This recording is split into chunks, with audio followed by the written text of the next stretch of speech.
So, Jimbo, I don't know if you saw, Saquon doesn't think he's going to get booed this weekend at MetLife Stadium. He says, I'm sure the Giants fans are understanding. Yeah, they understand that I just went to their biggest rival. And yeah, they're not going to boo me. Yeah, that's. Um, what is wrong with your running back? I guess a little bit of the head coach must be rubbing off on him. I don't know if I want to picture Nick Sirianni rubbing off on anybody.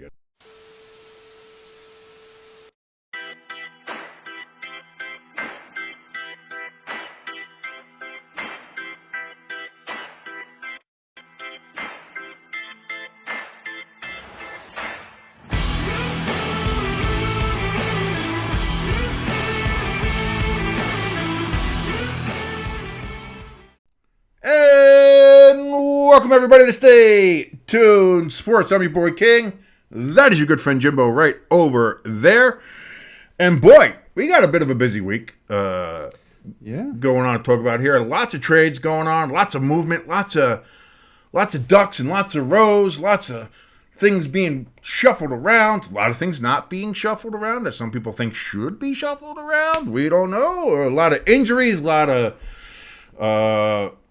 surgeries, a lot of people out, a lot of people seasons done. I mean, Cleveland season's been done for quite a while now, so that's nothing to talk about. But where Cleveland season's over, Amari Cooper season might just be beginning there in Buffalo as he finally gets to go and play with a actual NFL quarterback there with Josh Allen. And, of course, the big news, Davante Adams going to where we all knew he was going, going to the Jets.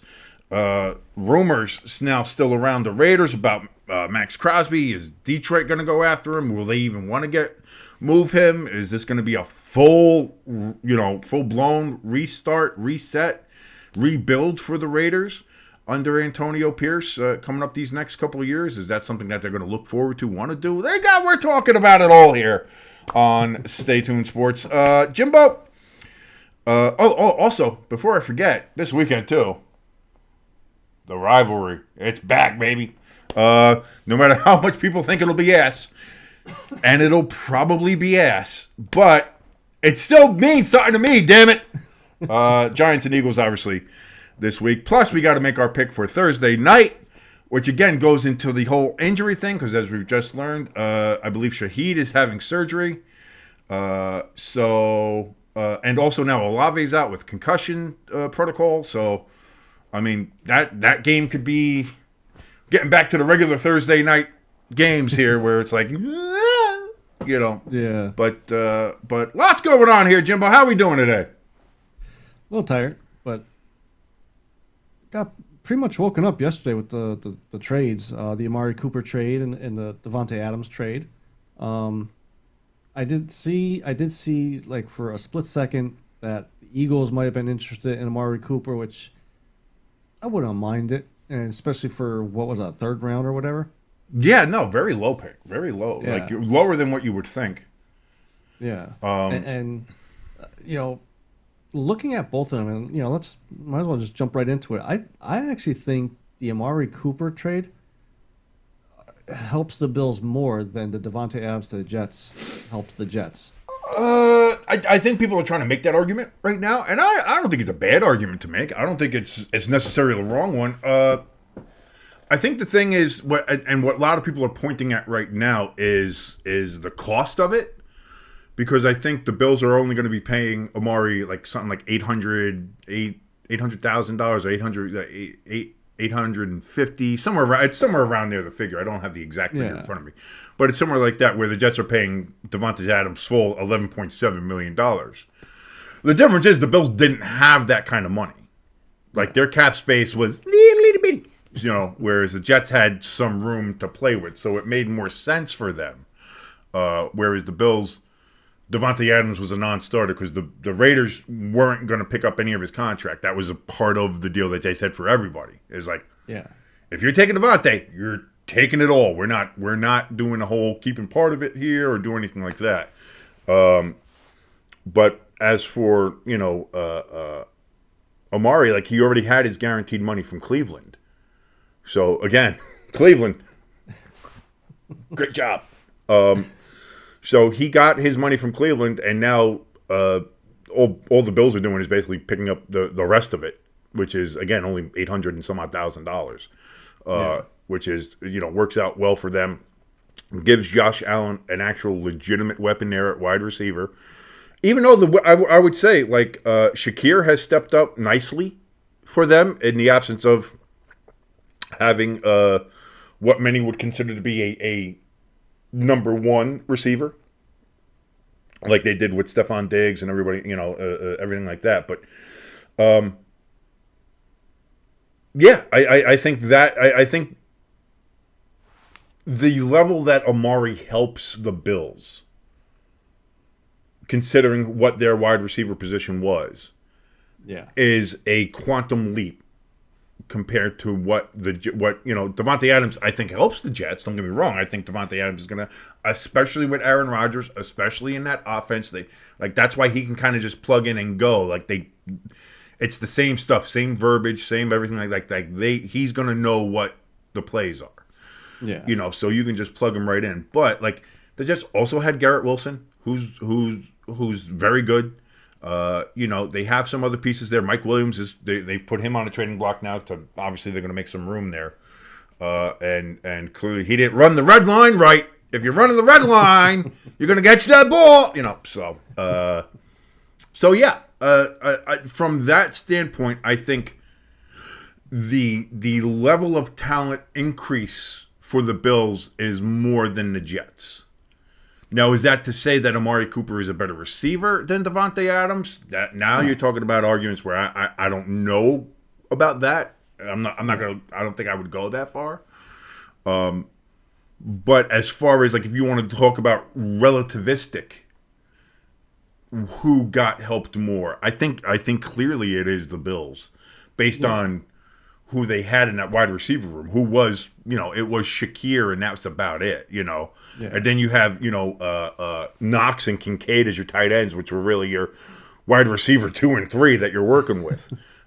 So, I would buy that if we're doing a buy and sell thing, or, would you rather, whatever it is. If I had to pick one, I would say, I think the Amari Cooper trade probably helps the Bills more than the Davante Adams trade does help the Jets. I still think it helps the Jets. No, it does. And I said a couple times that I think Adams does help them as far as maybe getting out of this funk, this 2-4 funk. As far as record-wise, obviously Bills are in a better situation that, okay, if say they lose this week because of Amari Cooper or whatever, it's not the end of the world. If the Jets lose this weekend, they're 2-5. All these moves kind of seem like they're trying to plug the hole to stop the water from sinking the boat. And I know they said it, they're pretty much going all in here. But if they don't win this weekend, there's going to be questions, I think, of okay, why did we do this then? From fans, this was supposed to help us get over the hump, and get into the because what game. Most fans are going to look at, and what I look at too is, can Davante Adams block in the offensive line? That's the biggest. The Jets' problem, I don't think, was so much any of the skill player talent that they have. And that's not to say that offensive or defensive linemen aren't skilled. Obviously they are, but that's just how it's listed by the NFL. I think the problem with the Jets, as we've seen, Aaron Rodgers does not get any protection. No. He took, I think, 2 or 3 really bad blindside sacks in that game. Where he's just getting obliterated, and he's an old man now. I'm sorry, you can't take too many of those hits. Yeah. And on some of them, it was Evan Neal-esque of how bad these Jets offensive linemen are getting beat, and it's maybe that's where the focus needs to be, is a little bit more on the protection, because if you can help with pass protection, maybe you also help with run blocking. It helps out Breece Hall. And all that. Now, again, Breece Hall, the offense for the Jets did look better this week. Okay. Probably better than it's looked all year. There was more play actions. There was a little bit more movement. There was a little bit more complexity to it. So I think that helped out a ton as far as helping out and getting different pieces moved, making it look more dynamic, and it looked better. It still wasn't great. There were still a lot of dropped passes. And the running game I don't think got nearly as good as you would hope it would. But again, it's there. The talent's there, but it's just again those little pieces. I think for the Jets, the concern is more the offensive line, and to be honest, after this week, if I'm the Jets, rushing defense is a huge question. Like you let the Bills run all over you, roughshod. Not even like it was not even close. Yeah, and now you got to go to Pittsburgh. You got to first of all deal with that defensive front with your offensive line. So, yeah, I feel if I'm Aaron Rodgers, I'm not very comfortable. And then you got to deal with now. Granted, it's looking like they're going to start Russell Wilson. So, whatever. But you have Najee Harris there. Like that's if I'm the Steelers, I'm like watching that Jet game against the Bills. I'm like, attack with hand the ball to Najee and see what you can do with that. See if you can still attack that rush defense the same way. Yeah. Because that was bad. So when you look at it from that standpoint, it's not a lack of offensive weapons. The Jets had offensive weaponry, and on the defensive side of the ball, they have been getting better. But for some reason last week, that rush defense was atrocious. And if they can fix that, if that's something that is fixable, I don't know. But I think that's something they needed to focus on, and they didn't do that. They got another wide receiver piece, and that's a big chunk of money now that you got there. And that's cool, and that's great. Big splash. All right. Woo, trying everything. But at this point, it does feel a little bit like, just chucking shit at the wall and seeing what sticks. And I think what you need to chuck at the wall is maybe an offensive lineman or two and see how that turns out more than anything else. As we both I was gonna say we both had a little bit of a coughing fit at the same time. Had a little dead air. Sorry about that, everybody. But yeah, so and here's the thing, like you had mentioned, they have to win. Yeah, you can't if you go 2-5, and with this team, like again, there's still a lot of games. Like I get it, there is a lot of games left, but 2-5. Like you're talking about, even if you win 10, then you're still only at 12 wins. That could win you to this division, the way it's going. But you're risking it, and that's if you win all the rest of your games out, and that's not going to happen. Yeah. So exactly. you have to start stringing wins together, and you have to start doing it now. And it seems like the Jets are saying, well, we'll try to get all the offensive weapons we can and. We'll overpower through all our other faults just by trying to score more points than the other team, and by putting up like a ridiculous amount of points. But at some point, your defense is going to have to step up, and your offensive line is going to have to protect. Because if your offensive line can't protect, that's what I mean. When you look at what's going on with Aaron Rodgers and how bad he's getting beat up, he's not going to last the whole season if he still takes blindside hits the way he's taking them. So I think that's something that's a major issue that's going to have to be looked at by the Jets, and maybe they make some moves before another couple more. I don't know how much more cap space they have after the Davante trade. I'd have to look that up. But maybe look at trying to add some linemen to bolster that offensive line. Yeah, I did see. I think it was a couple hours after he got traded to the Jets that he did restructure his contract. So whatever the cap number was at Oakland, Las Vegas, he's only making $3 million this year now. And before the trade, they had like a $30 million cap space, so they still have roughly $27 million. Yeah, I don't know how it works with Kessie. I know he's getting like 11.7. I know whatever he was restructured. I'm not sure how that all counts against the cap. Yeah. For the Jets or for the Raiders or for again, there's a lot of other things I don't know when it comes to that. I'm not a capologist. I'm not. First of all, I'm not great with math, so let alone any kind of fucking finances. I have no idea. So I will leave that to the lawyers and the smart people to figure that shit out, and then just put it on ESPN and let me understand it that way. Tell me like I'm 5, and then explain it to me like I'm a 5-year-old, because that's the only way I can ever understand what that. Because the other thing I learned when you looked at like the Buccaneers from a couple years ago and the Rams and like the cap doesn't mean anything. It really doesn't. If you want to find a way around the cap, you can find yourself a way around the cap. Like it's you can finagle it and push money to this, there, and the other thing. It's like a shell game, and just flip that all around.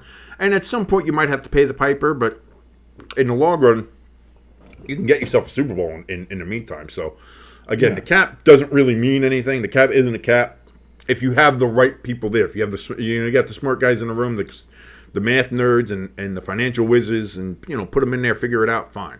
But yeah, for the most part, the cap isn't the cap. So when you see those numbers, and the only time where the cap is if you're Deshaun Watson in Cleveland, because you fucked yourself so bad with that. Even talking about the Browns there, if you're Nick Chubb, okay, Amari Cooper's gone, it's obvious they're just packing the season already. Do you go into the front office like, put me on IR or trade me? Well, no, he already put out a statement saying like, Cleveland gave me so much, I'm going to give back now. This is my time, and let's go hit it. Let's go to work. I'm sure he's not happy with the situation, as I'm sure anybody else is there. Like, listen, you could sit there and say like, is Myles Garrett feeling the same way? Is every other player of consequence on Cleveland like, can I get the fuck out of here? Because this is a sinking ship, and you fucked it up. So I don't want to be here. Like, again, it's easy to say that and do that.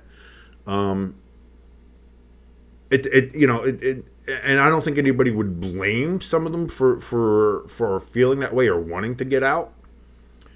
I think Amari felt that, like, Amari leaving is fine because like they tried trading him in the offseason to San Francisco.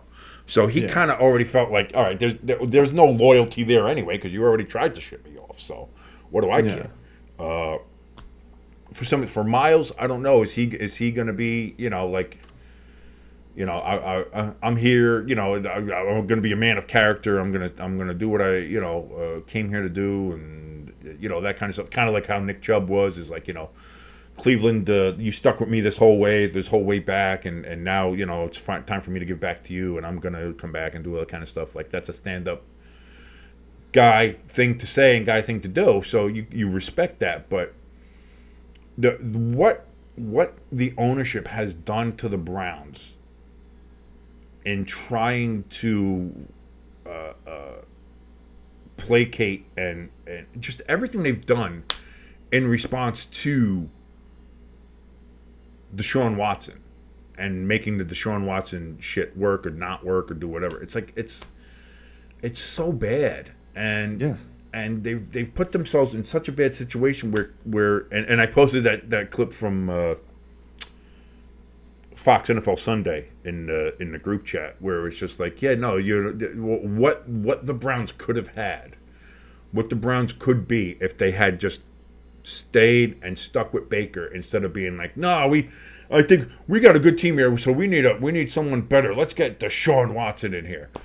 And then even after knowing all the allegations that were out against him and all the other problems, and that like he was going to have to miss basically a whole year, which he missed a whole year. Then he missed 12 games of another year, and then you finally get him in there last year, but then he gets hurt, and now he's in this year, and he's just. So you're talking about a guy who really didn't play football for almost 3 years. Yeah. Based on everything else that happened. And now you got him in there, and he is fucking terrible. Like, he is. And I saw someone posted the stats, too. And again, that was also posted in the group chat. God, I wish people would just join us. I wish I could just join, have people join our group chat. It's pretty fun. Yeah. By the way, if you like what you're watching, please like, share, subscribe. We had a bunch of subscribers, and then a bunch of them left. Yeah. I don't know what happened. We didn't do anything in the meantime to have a bunch of people leave. So I don't know if it was a bunch of bots who left or if somebody was just like, we did it for the moment and then we're like, second thought, fuck you guys. Like, I don't know what happened. But we had made it over 200, which was our goal. Now we're well under 200 again. So 200 is still the goal, baby. Yeah, So you can help us out with that. If you like, please like, share, original subscribe. goal. That would help us out tremendously. But yeah, like what they could have had, what they could be if they just would have stuck with Baker and just would have trusted, like the old Sixers said, trust the process, Yeah. where they could be right now with having somebody who is a locker room leader, who is a true captain, who people like and who want to root for, a great defense. Then you'd still have, I don't think you would trade Amari Cooper if you had Baker there. You wouldn't have all these other holes and issues if you just would have kept him. But instead, you mortgaged your entire franchise for this quarterback, and he didn't want to go to Cleveland. Yeah. You had you enticed him by doing the fully guaranteed contract, because I think Atlanta and Carolina were the two places that were trying to get him, and were trying to get him hard. Well, Philly was the other one. Who? The Eagles were not. The Eagles No, they were weren't. the other one. No, they weren't. Yeah, they were. They were never in it. They were no. They I were never trying heard to the trade Eagles for as him.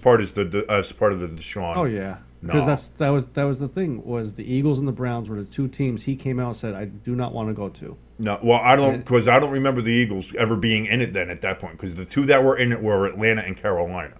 Yeah, Those were the two main ones. I don't remember the Eagles ever being part of the conversation. that's the big joke. Cleveland was original. I know Cleveland was originally because they were pushing hard, and then he said, "I don't want to go to Cleveland. Cleveland is off the table." And it was Atlanta and Carolina, and then Cleveland came out and said, "We'll give you all these picks," which have done very well for Houston, by the way, and also fully guaranteed. And that was what made him say, "All right, I'll go to Cleveland." So you mortgaged all that. You got rid of all these draft picks, which you know how I feel about draft picks, but still, at the end of the day, you give up that many draft picks, at least one of them's going to hit, Yeah. So you're giving up that even just by chance. And then the fully guaranteed, which then hamstrings your team so badly with everything else. And to know that he wasn't going to be playing because of all the other stuff that was going on. And then he didn't play for 12 games of the next season. And then he gets injured the season after that. And then it's like, at some point, like, what do you... What and you still did it. And you still thought to yourself, this is the move. And now they can't get out of it. They literally are stuck with him. Yeah. And if they're not stuck with him, they're at least stuck with like, they can't get out of the contract. Yeah. Like, you're going to have to do with Russell Wilson. You're going to have to eat it. And if you eat it, you're eating over $100 million worth of cap space. Which means that no matter which way you select, whether you play him or whether you don't, you've absolutely screwed your team and hamstring it, where you can't add pieces, you can't move pieces, you can't trade, you can't pick up. Even if you draft, like, it's so bad in Cleveland. And you did this all for one guy who has turned out to be fucking terrible. Yeah. And like I said, in the group chat, I posted something where it showed that 2-year period where the Browns went 1-31 or whatever it was, where they won one game in 2 years, and they put up the yards per game, points per game, everything. In the time that they've had Deshaun Watson, those stats are worse under Deshaun Watson than they were when they won one game in 2 years. This Browns team now is worse than that one. Jesus. And you're paying this guy $230 million guaranteed, to the point where you've completely fucked your team. Now you got rid of Amari Cooper. Who knows who else is going to want to leave? Like I said, if Myles Garrett just came out today and was like, trade me, I'm done. Ow, my hamstring. Like a Davante Adams. Which, by the way, hilarious. There's got to be a rule for that. But hilarious in his statement, though, when he was like, I want to thank the Oakland. I want to thank the Raiders trading staff for helping me get my hamstring back and rehabilitated. So good. He was like, all right, that's pretty. Tip of the cap to you, Davante. That's pretty cool. That's pretty funny. But Like, you wouldn't be able to blame him. When you look at just the Brown situation is so dire, is so bad, and we can't talk about it enough. You can't bring it up enough Yeah. of just how bad it is. Like, it's not just bad football. It's that you're going to have bad football in Cleveland now for at least 4 years. If not longer. Like I this was whole gonna thing say, has set yeah. you back. Right when you think you're getting out of that dump, Yep. which you were for 20 plus years, not winning playoffs. And I think they didn't win a playoff game before Baker won theirs against the Steelers. I think it was back 89 or something. 88, 89 was the last time they had won a playoff game before that, which was what, 20. Was that 2020? I think it might have been 2020. Yeah. And it's like we're now competitive. We're looking good. We're getting out of this always being a constant loser. People are looking at, and you go and you throw it away to get Deshaun Watson, and now, not you're back to where you were, if not worse. Yeah. Because now you're in a spot where you're bad, and you are unable to get any better. You cannot add pieces. You're not going to be able to entice anybody to come there. What free agent's going to go to Cleveland now? Yep. Why? So that you can play with a quarterback who legitimately cannot play NFL football? Listen, people like to shit on Daniel Jones. People like to shit on Bryce Young. People like to shit on all these other quarterbacks that say they can't play. Deshaun Watson, right now, today, is the worst quarterback in the NFL, and it is not close. There's probably even some backups that are even better than him. Andy Dalton's better than him. I would rather start Andy Dalton than I would Deshaun Watson. Tommy DeVito, I think, is better than him. Yeah, my goal. Hey, Tommy! But to kind of circle back to Myles Garrett, like my opinion with Myles Garrett here is, if he wants a Super Bowl, he needs to get traded today, because again, like we were talking about the Deshaun contract, they are not going to get out of that contract for the next 3 seasons. So Myles is what, 28, 29? That takes you to 32 years old, and then they're going to be in a full rebuild mode. So that's another 2 or 3 more years. He's going to be almost 35, 36 before he even sees a playoff game with the Browns. Go to Detroit, go to Philly. Well, this brings up the point. San Fran. This brings up another point, because everybody's been talking about the Lions because of Aiden Hutchinson being injured. Going and getting Max Crosby. I believe Max is another. He's from Michigan or that area anyway. Like, he's like, oh, bring him home, do something like that, and bring all that. What if you want to bring in Myles Garrett? What if the Lions bring in Myles Garrett? What if Myles makes a trade demand? Yeah. And it'll still be a hefty price, but if you're the Lions, like, you're there.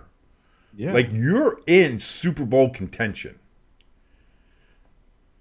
Losing Aiden Hutchinson is big. And again, we're going to find out how much of an impact it is. And it's going to be an impact, because Aiden Hutchinson was having himself a Defensive Player of the Year type of year before that horrendous injury that happened on Sunday. But now you're going up against the Vikings. Like, you're going to find out how much, and maybe it's after this game, and we'll see how Detroit does defensively, if they're able to get to the quarterback, if they're able to be disruptive on defense, if they're able to do all that. If they're not, this might be where you get, a couple of phone calls going out to Vegas, maybe a phone call or 2 to Cleveland, and see, like, listen, if Cleveland's having a fire sale, like if it's getting to that point, and not even so much from Cleveland's point of view, but even from the players' point of view, where it's like, get me out of here. Yeah. Maybe you add, instead of getting Max Crosby, who seems to be hemming and hawing, and he's very much, I'm a Raiders guy, I'm a Raider, I want to be a Raider, all that stuff, and who knows how true or not that is, and if the Raiders even want to get rid of him, because the Raiders might say, like, we're going to rebuild, but we still need a core piece here, and Max is going to be that. Max is going to be our core piece as we try to build around, which could very much be. So if you can't get Max Crosby, maybe you knock the doors on Cleveland. Hey, Mr. Haslam. By the way, Flying J, you really fucked that up too, didn't you? Yeah, thanks. And having a father and brother who are truck drivers. I know how bad Jimmy Haslam has fucked up the Flying J. So, hey, listen, what you need? You need some cap space. You need somebody to take some money off your books there a little bit. No, we're not taking. We're not taking Deshaun. Don't worry about that. That is not what we are fine with Goff. Goff is perfectly fine. We're good with him. But hey, just wild idea. Just let me go ahead and just shoot this out there. How about Myles Garrett? For a little bit, you know what I mean, and we'll give you a couple draft picks maybe, but we'll take his contract and again I don't know what the cap space is or anything like that, but I'm sure somebody can make it work. Yeah, restructuring and all the other shit that they do. But you do that, give you a couple picks, and maybe because we're going to take all of his salary and everything like that, we'll give you a little less on the picks. You don't have to give you anything high for him. Do that. Because at this point, I think if you're Cleveland, you're desperate.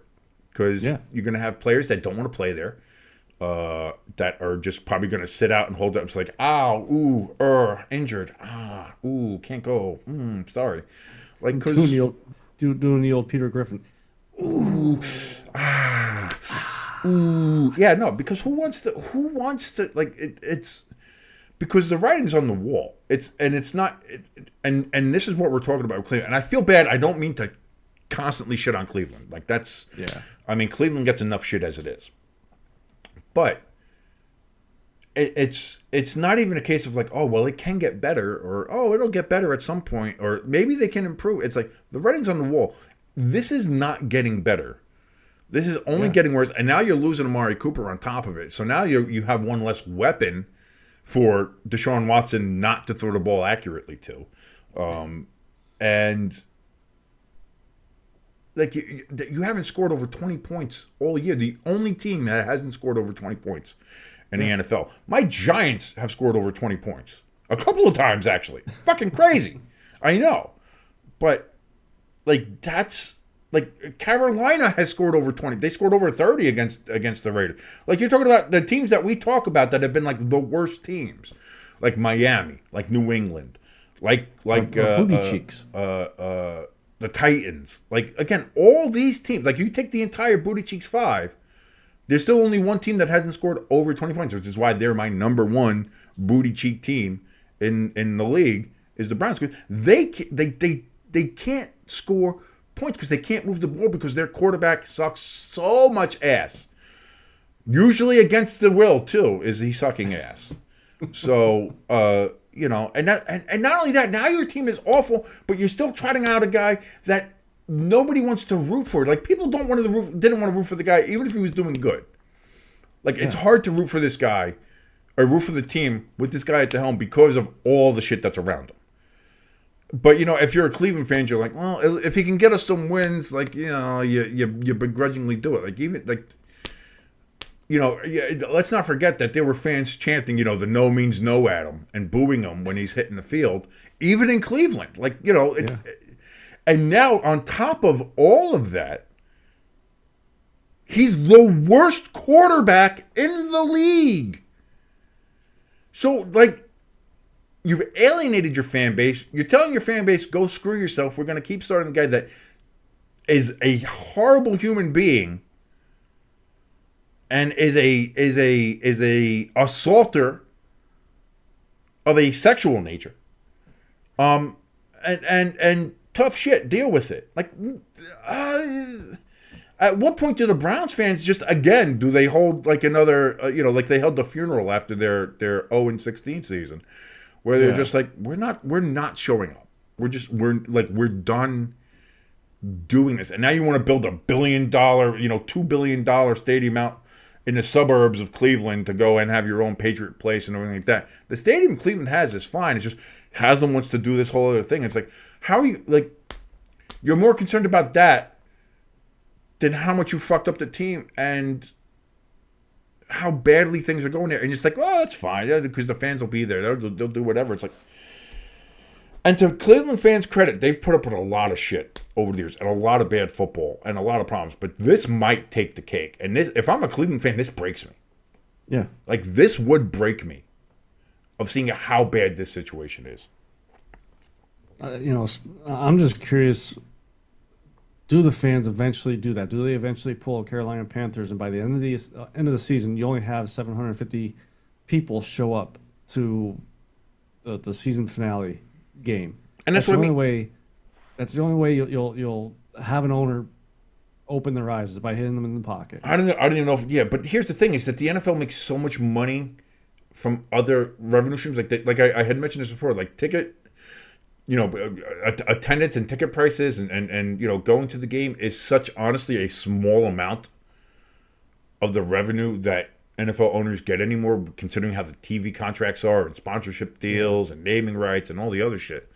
Like the idea of even teams like fans not showing up, it really doesn't dent the bottom line for a lot of these teams. So when you look at it from that standpoint, that does nothing except for the visuals of it. Which yeah, and that depends if you have an owner who cares about the visuals.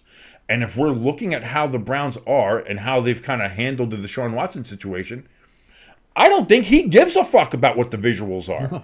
Oh, we got right. a rapist as our quarterback. That's fine. Keep starting him because we paid him that much. Like I said, everybody looks like Kevin Stefanski is in a hostage situation.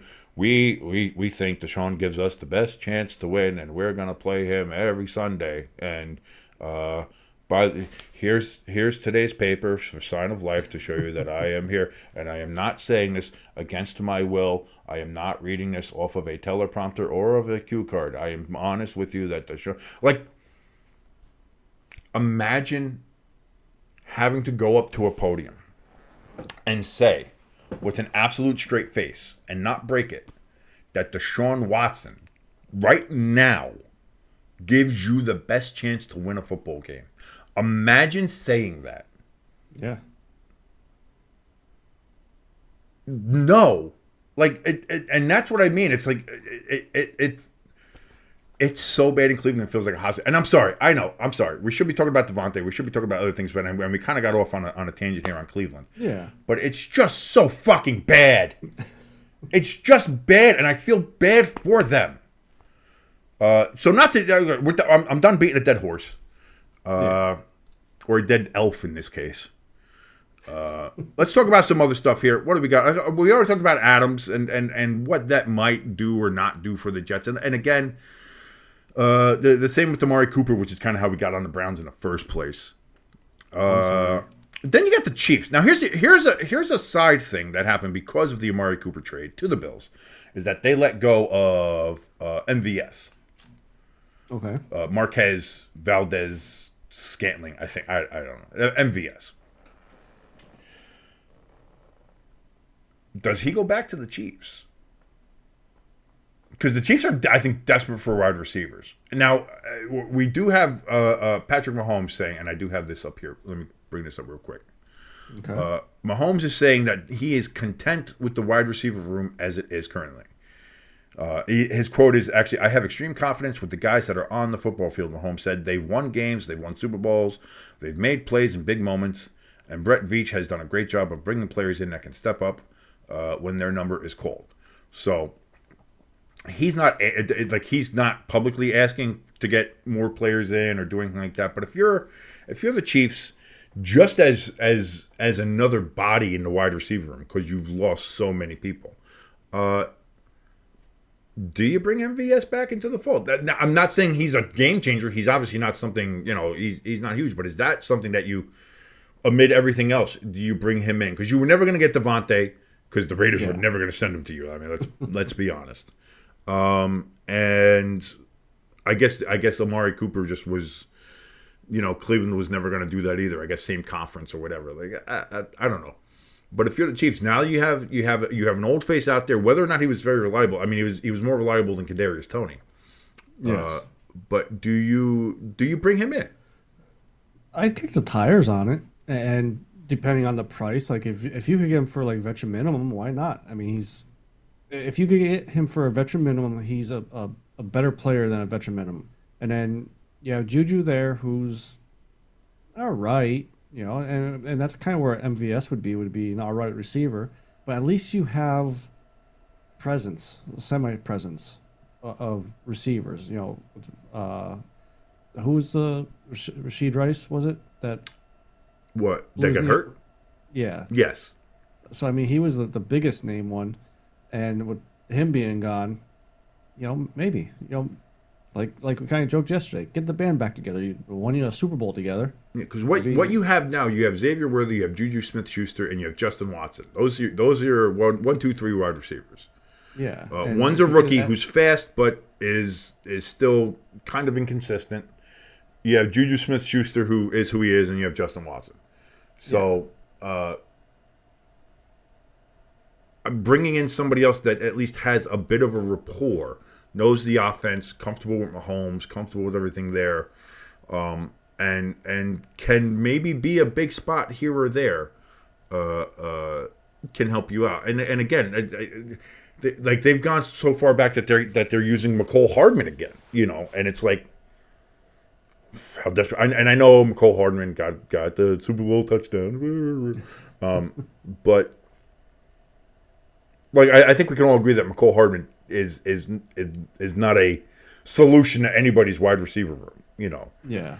And I'm not saying that MVS is either, but He's slightly better. you're in a desperate situation there in Kansas City. I think you're hurting in wide receiver. I say give him a shot, Yeah. and see what's the worst that happens is like it doesn't work out. Then you're still in the same spot you would be with the receivers you have anyway. And to their credit, last week they did play better than they've played all year. Travis Kelce had his best game. Patrick Mahomes played a better game than he's been playing. Again, he's had a lot of turnovers this year already.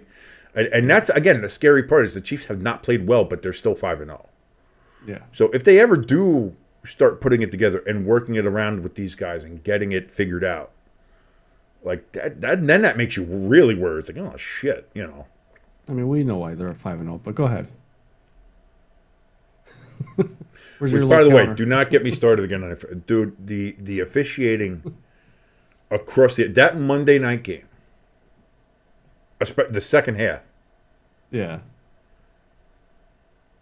what the actual fuck? Dear NFL, like here's the thing. We watch football because it's entertaining. We like seeing the athletic abilities of these men who do incredible things that we could only imagine, even in our prime, we could only imagine doing.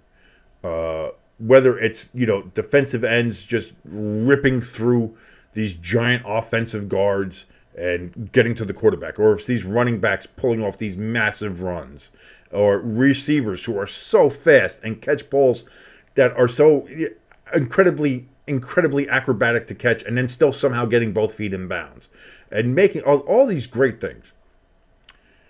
We don't watch football for? Roger Goodell and NFL referees union and competition committee, anybody who might be listening. I don't know that you're not listening, but I'm just putting this out there in a public forum. Maybe somebody will show you. I have no idea. We don't watch football for the legal minutia, for the fine print of things. We don't watch football for the stripes or the flags. Like we don't. That's not our thing.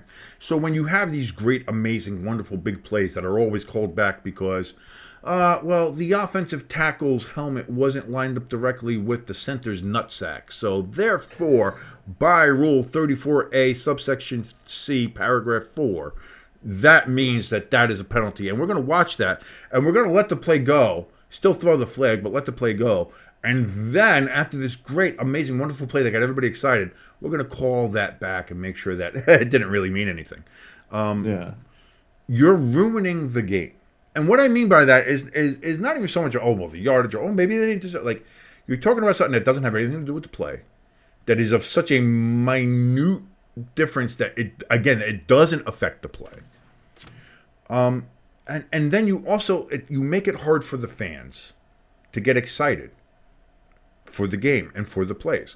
Because I'll tell you what's happening now, and I see this across the board from a lot of people I talk to in different Discords, in our Discord, online, hear them on Sports Talk Radio, WFAN here. is you can't get excited on a big play. You'll see a big play, and you want to get up and cheer and go, yeah, all right, woo, let's go. But you can't. Because you're like, first of all, you see it happening. You're like, where's the flag? Where's the flag? Where's the flag? You're always looking for the flag now. And usually you'll get it because the NFL never wants to disappoint you with flags. Flags. But the other part of that is, even when you don't see a flag, but that moment of excitement is gone. Yeah. It's like you see something exciting. It's like, oh, where's the flag? Where's the flag? And then it's like, oh, no flag. It's like, oh, no flag. All right, that's good. But it's not. You've lost that. Now you've lost the woo, all right, big play excitement is gone, because the first thought always foremost with every fan now is, where's the flag? Big run, where's the flag? Big pass, where's the flag? Oh, there's an interception, where's the flag? Oh, what a move by the coach. What is escape from the pocket? Where's the flag? Where's the flag? Where's the flag? Where's the flag? And it's when you have 30 flags thrown in a game, 22 accepted penalties, 30 flags thrown, which was this past Monday, something's fucking wrong. Yeah.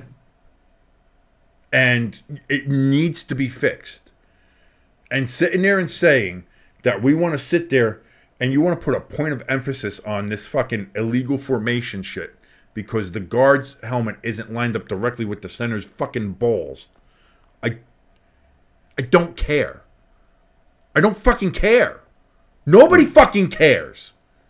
Nobody cares about that. Fine. No, if you have something like with Kadarius Toney and his fucking foot is over the goddamn line of scrimmage, yes, that's a problem. That's clearly a flag. Fine. Obvious. But you're talking about this other shit that literally nobody else fucking sees. And it's not a problem. Not for defensive players, not for offensive players. Has no impact on the fucking play. If anything, all it does is tell the defensive players that these motherfuckers are passing. So if anything, it gives the defense a fucking advantage. Yeah. That's the be-all, end-all of it. It's like, oh, these motherfuckers are passing. Look at how bowed they are. Oh, this is definitely going to be a pass play. So you're sitting there trying to do something. Meanwhile, they also passed the rule on fucking hip drop tackles, and they ain't done shit with that.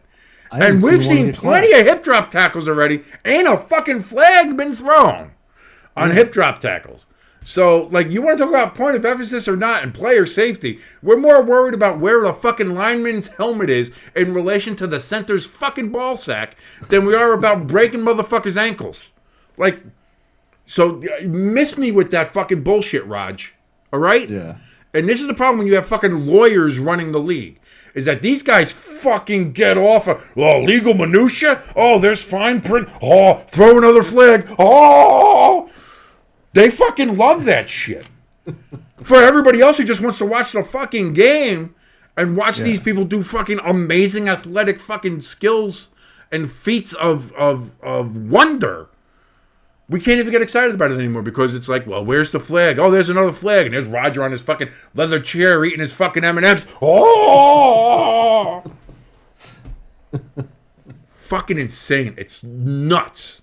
It's fucking nuts.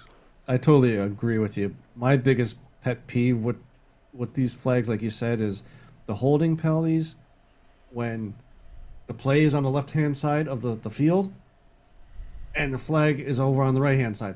That play, those players over there have no effect on what's happening on the left-hand side here. Don't throw it. It's almost like intentional grounding. There was a player in the vicinity. If that player was in the vicinity of the play, okay, fine, throw the flag. But if he's nowhere near the fucking play, don't throw the flag. And that's like a quarter of the penalties that we see. To see that, I think it gets a little bit different. It depends on where it is because, again, you don't know whether the play is going on the field or not, so you throw the flag because, again, you don't know where it's going, like, during the process of the play. But, like, on some of them, like the illegal contact, like, the defense will make a great play. And then they'll say it's illegal contact, again, from the other side of the field, and the illegal contact is literally this. Yeah. And it's just like a small little jam or a little hit on the shoulder, hand checking, something like that, and they'll throw the flag on that. And it's like, that had, like, not only would that not have an impact on it because it went to the other side of the field. That wouldn't have an impact if it was thrown to him. It wouldn't have had any my biggest pet peeve outside of the illegal formation, and they need to change it back to what it used to be, is the fucking illegal man downfield. Because that fucked the Giants in their game. I've seen it fuck a bunch of other teams. You get a nice big play all the way down the field, and they throw a fucking flag for a illegal man downfield because they only you have a 1 yard fucking space from the line of scrimmage that the lineman can't go past while they're fucking pass blocking and protecting. Yeah. And so the lineman doesn't know exactly where it is as he's doing it, and he'll have a foot over and flag. Oh, you had a leg too far over. That's a flag. So this great, amazing 70-yard fucking catch, acrobatic. Oh my God, what a great fucking play. No, move it back, 10-yard penalty because lineman was actually doing his job. Like, I believe it used to be, it was either 3 yards or 5 yards, I think it used to be, before it got to a legal man downfield. I forget if it was 3 or 5. But either way, fucking go back to that. Because having the 1 yard makes it impossible for some of these plays. And again, these refs just fucking itching. They're itching to fucking throw that flag. It's fucking... if it stays on too long, it causes a fucking rash. That's how it feels like. It's like, flag! Fix it. Fix it, Raj. Yes. Stop it. Please. To the point where you have fucking Aaron Rodgers coming out and being like, I got a roughing passer to call, but that shit was fucking horrible. That was not roughing the passer. He's like, might as well play fucking sarcastic ball if we're going to do that shit. And it's like, when you have the own players who you're like, we're protecting the players, and these old players are saying, fucking stop it. This is terrible. It ruins the game. Yeah. Which I'm sure, it's going to be hilarious because Aaron Rodgers is going to be fined for criticizing the official for a call that he got. Yeah. Like, that's how bad it's gotten. So, okay, another referee rant down. I've had about 7 or 8 this year already. Which our boy ELS, who hangs out with us all the time in the chat, he loves when I go on my referee rants. He knows when they're coming. He can see it. He can sense when they're coming. We'll be doing the live streams, and all of a sudden you see that flag counter goes up to 11, to 12, to 13, and it's like, it's coming. It's coming. That referee rant's coming real soon. So that'll be that's my rant for the refs. That's my rant for the refs. So that's what I mean. It's not that the Chiefs are getting fucking any special interest here either. I think that's what started it. You're like, oh, we know how the Chiefs are winning. Shut the fuck up. The funny part there was I was only doing just to give it a little poke there, but not hoping you would go on a 45-minute high blood pressure thing because I'm saving that all up for Sunday. Well, I have my losartan. I got my losartan, so I'm good. And dude, Sunday is I'm getting the graphics ready. Graphics going to get ready. I might even get a special intro ready. I'm trying to see if I can get some of that going. It's gonna be good because it's fucking on. I don't care how bad we suck. I don't care how bad both our teams are fucking terrible. I don't care. It still means a lot to me, damn it. And fuck it, I want to win one of these ones with a fucking sweep. I ain't won yet with a sweep. Every single one has been because of either a fucking divisional record or because of fucking point differential. I've never won one because of a goddamn sweep. I'm tired of it. See, I don't know how to feel about this game because because you want them to lose because you want Sirianni fired. Yes, but I don't want to lose to you guys because then I won't hear the end of it. But then also on the flip side of it, if that means I got to take your shit for the next couple weeks just so Sirianni's fired on Tuesday or Monday or even fucking Sunday, I'd be willing to take that shit. But if I may interject here, yes. The way it's going, he may get fired even if he fucking wins. The way he interacts with the fans, the way the locker room apparently can't fucking stand him.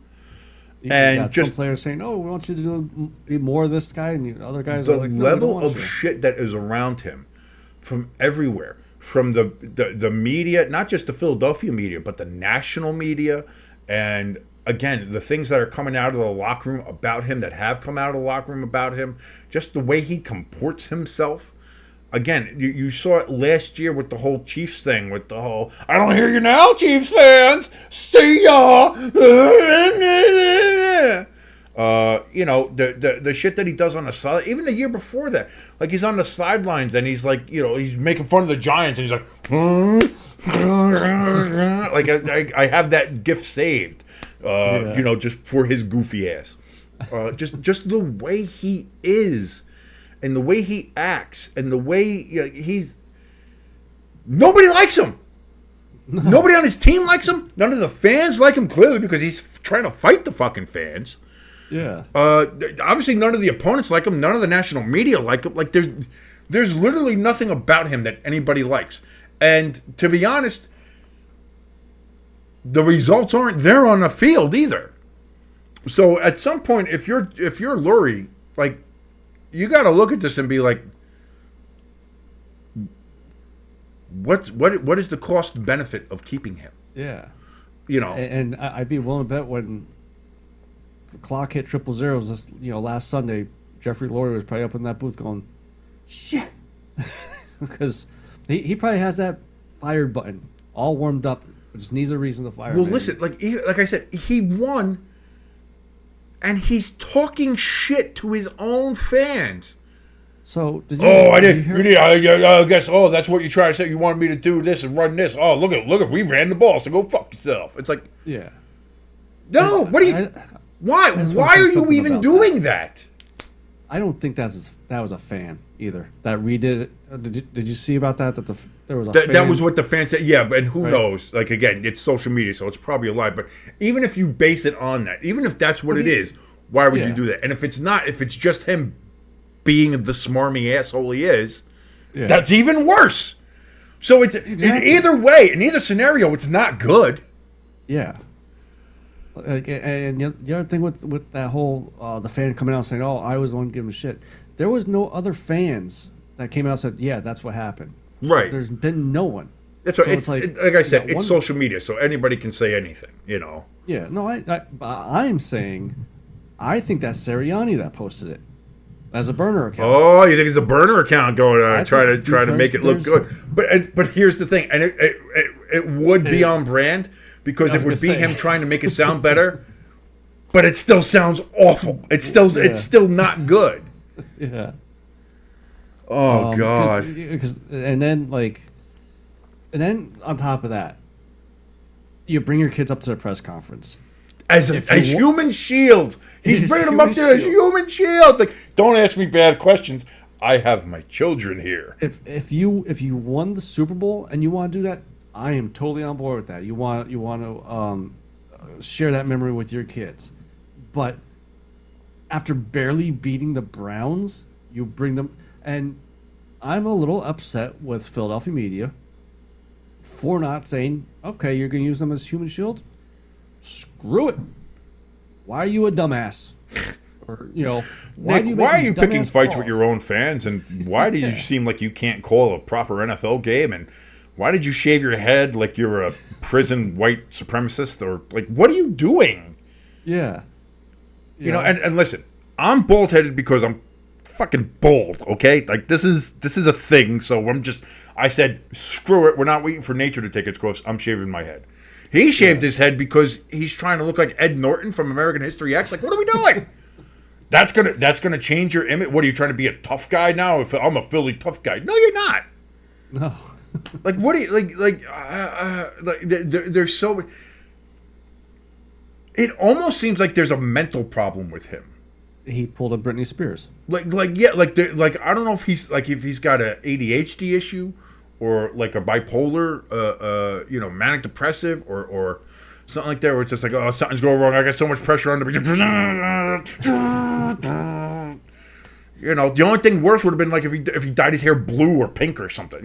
Just was like, I got to change my hair color because I'm going through it, girl. What do we like? I don't understand. Which, by the way, anybody who's ever had a girlfriend who has gone through it and dyed her hair a different color, just at that point, just to give her space, let it be. She's going through shit. She's going through some shit. Let her go. So that part of me feels like that's what he's doing. But for the Eagles, it should be giving him a space. You're fired. Go home. You're gonna get paid. So whatever. We fucked that up on ourselves. But hand the playbook to Big Dom on your way out. Don't let the door hit your ass on the way out, because we don't want aspirants on our door. Adios. Yeah. But that's, whew. Yeah. And here's the thing: I have a feeling that this is a rivalry game between you Yeah. and me. Clearly, Giants fan, Eagles fan. I have a feeling our picks are going to be the fucking opposite of each other. I have a feeling you're going to pick the Giants and I'm going to pick the Eagles for two fucking different reasons. But see, It feels here's like the that. thing, though, is, and I'm being completely honest, I'm probably going to take the Giants, but the Giants aren't a bad team. Like a couple times. Well, we you did lost say- Andrew Thomas, so our offensive line is that's- now significantly worse. Yeah, that's gonna hurt. But like kind of like Sirianni, as long as Dable doesn't get into his head and just calls the right plays, Giants can win. And Absolutely, I think we will struggle. This is a game the Giants can win. Yeah, and it's not like even with dumbass Sirianni making dumbass calls, we're not going to blow you away by 30, 40 points. Like, this is going to be a 3-point game. It's going to be a bad game to watch. Let's just put it there. This is not going to be a fun game to watch. So that's why you guys should watch us. We'll make You should watch better. us along with it because it's going to be fucking hilarious to watch this game on Sunday. 1 o'clock right here on Stays Tuned Sports. I certainly hope you guys do join us for that one. But speaking of football, we do have a Thursday night game coming up here, Jimbo. A bit of a homecoming, a bit of a revenge game. I don't know. It would be a homecoming. Now, see, here's the thing. Unlike Saquon, who says, "Oh, I don't think I'm going to get booed at MetLife," which you are going to get so fucking booed, Saquon. I hate to tell you this. You're going to get all you're going to hear is boo. There's not going to be anybody cheering for you. If you hear a cheer, you're hearing things. That's an auditory hallucination because you're just going to get booed. You're going to get booed out of the big HVAC, baby. It's that's not even a question. I'm going to laugh when they cheer for him. In this, that's not going to happen. The Giants might put together a package for him, like "Thank you, Saquon" or something like that. If I was there, boo, go fuck yourself. Because listen, you could have went to the Bears. The Bears offered you a very nice contract. You could have went to Buffalo. I think Buffalo might have was in it on it too. You could have went to a couple of different places, but you decided to go to the Eagles to be a spiteful little cocksucker. So, listen. Once you did that, that was it. And that's what I mean. I was all set and ready to go. Like, hey, Saquon, listen. It sucks. It just sometimes just things don't work out with certain teams, and it sucks. He obviously is a great and talented player. You want to see him move on and do well. So all the best in your future endeavors. And it was, wait, what? You went the Eagles? Fuck you, motherfucker! You're the motherfucking worst, man. You suck. I hate. Like, it was literally that. Like, I was ready to be all magnanimous and be like, "Oh, Saquon, it sucks. I wish we could have signed you. I wish there was all that worked out and everything like that. But best of luck. I'm going to root for you wherever you are. As long as you're not playing my Giants, I'm going to root for you." Eagles. Well, now you've cut deep and you've cut all ties, man. Sorry, that's how that works.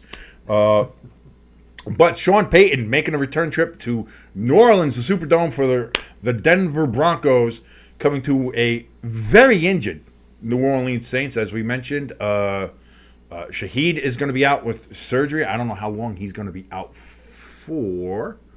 But I know Chris Olave is out with concussion issues. Shaheed had a meniscus surgery and has been placed on injury reserve. So he's out at least 4 weeks that we know of. Yeah. And Olave obviously dealing with concussion protocol, so he is out for this game as well. Plus, you're starting Spencer Rattler. The Broncos did not play well in their last game. Bo Nix, again, looked like he regressed a little bit after making progress. PS2's hurt, so we don't know when he's going to be back. If he's going to be back for this game, I don't know. I haven't heard anything on it yet. Definitively, so I'll keep on looking to see if I see anything about Patrick Surtain. So that's a hit for their defense. So it's going to be two mediocre teams with injury issues, rookie quarterbacks starting for both of them. This one's going to be tough to pick, Jimbo. Who you got in this one? Well, you're the one that told me about the Saints injuries right before we started recording here. I was going to pick the Saints because the Broncos aren't a good team. With all those injuries, even though Bo Nix has not played that well last week, I'm going with the Broncos. I think just too many injuries for the Saints. Starting a rookie, 95-year-old man. Um, I'm going with the Broncos. Yeah, I was gonna try to break it down a little bit, but when you look at everything together, like this may not be a great game. This may be a throwback to the Thursday night games that we all know and love from back in the The day. old color rushes. But I think I got to go with the Broncos on this one, just kind of as a what process of elimination. Lesser of two evils, however you want to phrase it. It's I think the Broncos will suck less. Is basically what it comes down to, and that's unfortunate. But again, who knows? It could be a switch, and all of a sudden Spencer Rattler finds, something special and gets a hair up his ass and throws for 500 yards and wins. They are playing in the Superdome. Magic happens down there. You got some of that New Orleans voodoo, that works so well down there. The crowd is going to be loud. It is hard to play in the Superdome, no matter what. Even when the Saints suck, it's hard to play in the Superdome. And that's going to be something new for Bo Nix. So I'm not expecting a great game from Bo Nix. I'm not expecting a great game from Denver. But I'm also not expecting a great game from the Saints. And for that reason, I'm going to go with the Broncos and see if they can pull it off. If they do, I mean, that I think will obviously be a big help for them. And also, if they do, that means the Saints will be, 2-5? What a drop for them. And now you're going to be looking at a long season down there in New Orleans. But however, if New Orleans is able to go ahead and pull off a win there, you guys start building a little momentum back. Maybe you start doing that. And then you get Olave back, hopefully, from the concussion. You still have a couple of weeks there for Shaheed to come back. But, you're still alive. The season's still there. I think a loss, 2-5, is hard to come back from, which is why I think the Jets need to win so bad this coming week. But we'll make that pick and all the other ones, including the King James Championship picks, coming up on Friday on the Friday forecast, which you can find right here on Stay Tuned Sports. Coming up, obviously, on Friday. Duh. But until then, we'll be doing we have the Thursday night game coming up tomorrow, which I will be broadcasting as along with Jimbo for the first half anyway. I think. Are you going to be with us for the first half? Yeah, first half. Okay. Yeah, first so you will be with us for the first half. So we can do that. Anything else before we kind of get out of here? Brian, Mr. Dable, all I'm asking is for one thing. The Browns, Deshaun, they couldn't do it last week. Fucking win. Just win, baby. Just win. You don't mean that. You don't mean. Here's the problem. You've known me long enough. You know me. Do I have to play the clip again? Do we have to play the clip? Just win this game. Okay. That's all we need is one loss, and he's gone. He's gone. I don't know. Be careful what you ask for. All I'm saying is, be careful what you ask for. If you like what you're watching, please like, share, subscribe. Helps us out immensely, especially now since we lost 36 subscribers out of nowhere. But it would certainly help. Hit the notification bell to let you know whenever we go live. If you want to help out more directly, we have a link for our donation station down in the description below, along with our merch store. Brand new merch in there, by the way, just today. New Pittsburgh Steelers 8-bit helmet shirts. They are in there. You can get them in gold. You can get them in black. You can get them in athletic sport gray. You can get them in anything like that. And also, check out all the other stuff we have there. So that's going to do it for us here at Stay Tuned Sports. For your good friend Jimbo right over there, I'm your boy King. Have a great day. See you tomorrow for Thursday Night Football, everybody. Adios.